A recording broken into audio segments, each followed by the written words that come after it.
আসসালামু আলাইকুম ওয়া রাহমাতুল্লাহ। বিসমিল্লাহির রহমানির রহিম। আশা করছি সবাই ভালো আছেন। আলহামদুলিল্লাহ আমিও ভালো আছি। সুপ্রিয় শিক্ষার্থী, আমি শাহিদ স্যার আজকে আপনাদের সামনে হাজির হয়েছি ইংরেজি ব্যাকরণ নিয়ে।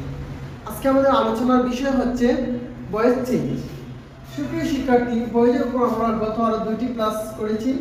গত দুটি ক্লাসে আমরা ভয়েসের প্রাথমিক ধারণা দিয়েছি এবং কিভাবে ভয়েস চেঞ্জ করতে হয় সেই রুলসগুলো নিয়ে আমরা আলোচনা করেছি এবং কিছু উদাহরণের মাধ্যমে সেগুলো বুঝিয়ে দেওয়ার চেষ্টা করেছি। আশা করছি গত দুটি ভিডিও যারা দেখেন নাই তারা গত দুটি ভিডিও দেখে আসবেন এবং আজকে থেকে আমরা ভয়েস চেঞ্জের উপর অর্থাৎ আজকের ক্লাসের মধ্য দিয়ে ভয়েস চেঞ্জ 12 প্রকার টেন্স, আমরা তো সবাই জানি টেন্স মোট 12 প্রকার। 12 প্রকার টেন্সের কিভাবে ভয়েস চেঞ্জ করতে হয় সেটা নিয়ে আলোচনা করব। সুপ্রিয় শিক্ষার্থী, ধারাবাহিকভাবে আমরা মোট 12 প্রকার টেন্স এবং ইম্পারেটিভ সেন্টেন্স সহ সবগুলারই ভয়েস চেঞ্জ আমরা দেখাবো। সুপ্রিয় শিক্ষার্থী, আজকে আমরা এই ক্লাসের মাধ্যমে দুটি টেন্স, প্রেজেন্ট ইনডিফিনিট এবং প্রেজেন্ট কন্টিনিউয়াস, এই দুটি টেন্স কিভাবে ভয়েস চেঞ্জ করতে হয় সেটি নিয়ে আলোচনা করব। আর আমরা আমাদের কথা না বাড়িয়ে আমরা সরাসরি চলে যাচ্ছি আমাদের ক্লাসে।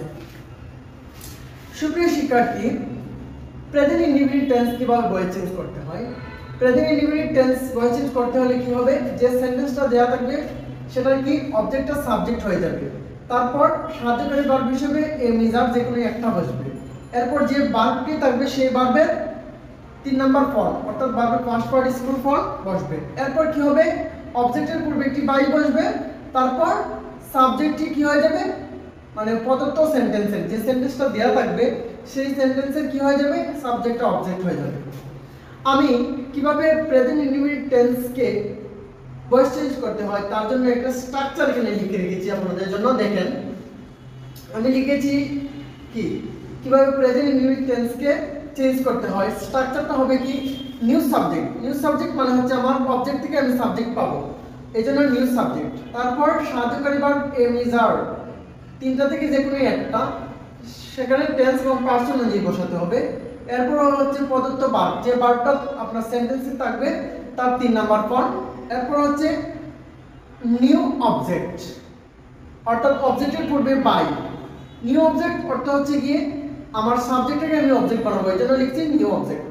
আশা করছি এই স্ট্রাকচারটা সবাই বুঝতে পেরেছেন। এখন আমি এখানে প্রেজেন্ট ইনডিফিনিট টেন্সের কি 4টা বাক্য এখানে লিখে রেখেছি। এই 4টা বাক্য আমি পরিবর্তন করে দেব। প্রথম বাক্যটা হচ্ছে কি, আই ইট রাইস। হ্যাঁ, প্রথম বাক্যটা হচ্ছে আমার আই ইট রাইস। এটা যদি আমি আনসার করি তাহলে কি হবে, প্রথমে কি হবে, অবজেক্ট থেকে সাবজেক্ট, অবজেক্টটা হয়ে যাবে সাবজেক্ট, অবজেক্ট হচ্ছে আমার রাইস, তাহলে কি হবে, রাইস হয়ে যাবে সাবজেক্ট, আর আই সি রাইস। এরপর হচ্ছে ভার্ব, সাহায্যকারী ভার্ব যে কোনো একটি, তাহলে এখানে সিঙ্গুলার সাবজেক্ট সিঙ্গুলার ভার্ব, তাহলে কি হবে, ইজ, রাইস ইজ। এরপর আমার কি করতে হবে, ভার্ব 3, যে ভার্বটা দেওয়া থাকে আমার হচ্ছে ইট, মূল ভার্ব, এটার 3 নাম্বার ফর্ম হচ্ছে ইটেন, রাইস ইজ ইটেন। তারপর হচ্ছে অবজেক্টের পূর্বে একটি বাই, তাহলে কি হবে, by, rice is eaten by. এরপর কি হচ্ছে, সাবজেক্টের অবজেক্ট, সাবজেক্ট ছিল আমার, মূল সাবজেক্ট ছিল আই, এটার অবজেক্ট হচ্ছে মি। তাহলে আমার আনসারটা কি দাঁড়ালো, 1 নম্বর সেন্টেন্সের আনসার দাঁড়ালো rice is eaten by me. আশা করছি আপনারা বুঝতে পেরেছেন। 1 নম্বর সেন্টেন্স গেল আমার। তারপর আসি আমি 2 নম্বর সেন্টেন্সে। 2 নম্বর সেন্টেন্সটা হচ্ছে আমার আই ডু দ্য ওয়ার্ক, আমি কাজটি করি।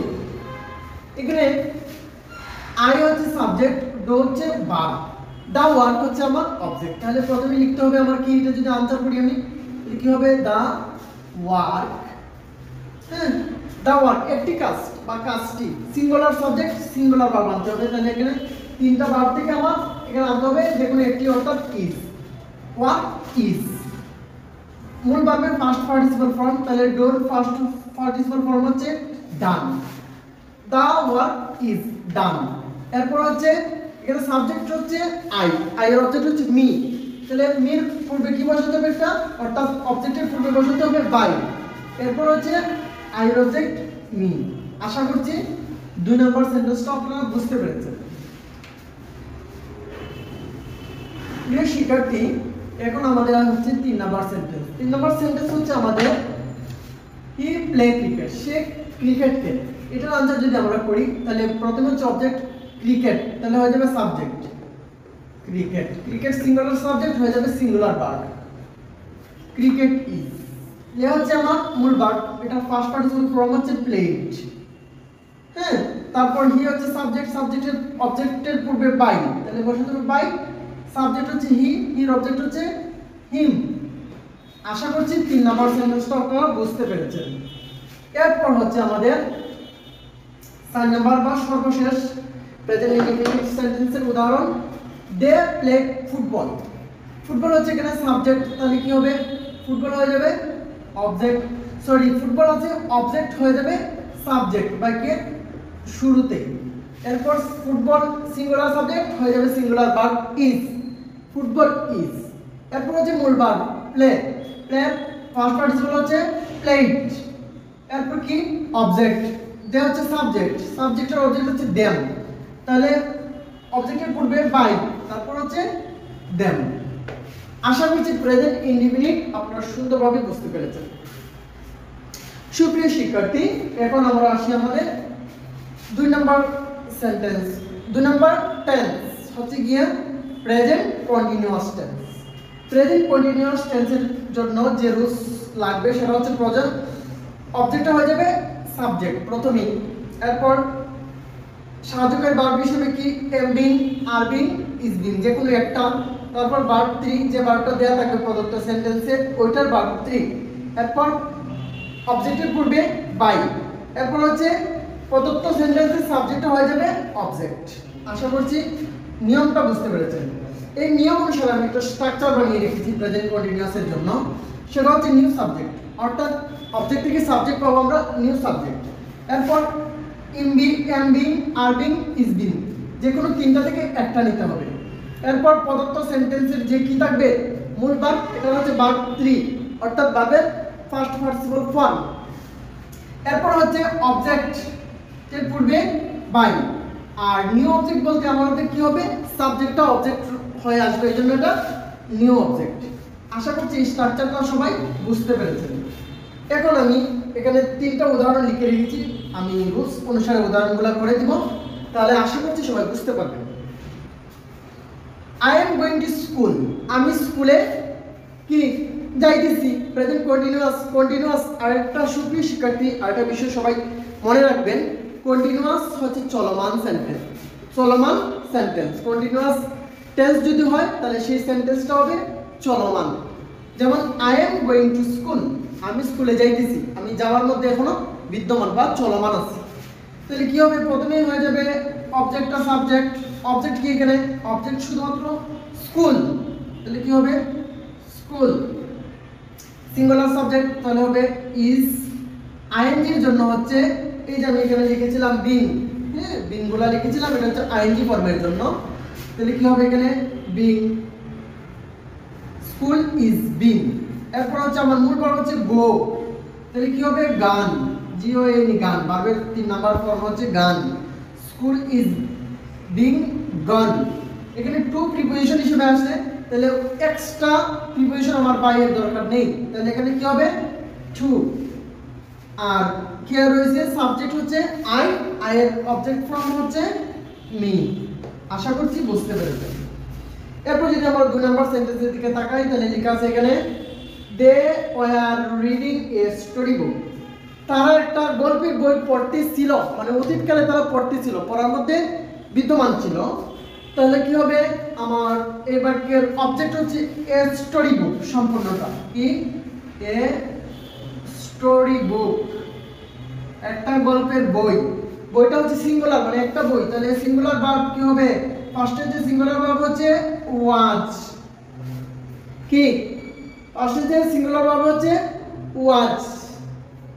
তাহলে আমরা এখানে স্ট্রাকচারে একটু এডিটও করতে পারি, এখানে ওয়াজ বিং লিখতে পারি আর ওয়ার বিংও লিখতে পারি,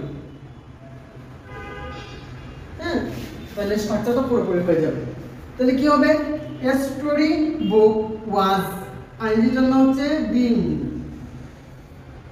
হ্যাঁ, এ স্টোরি বুক ওয়াজ বিং। এরপরে হচ্ছে আমার মূল ভার্ব হচ্ছে রিড।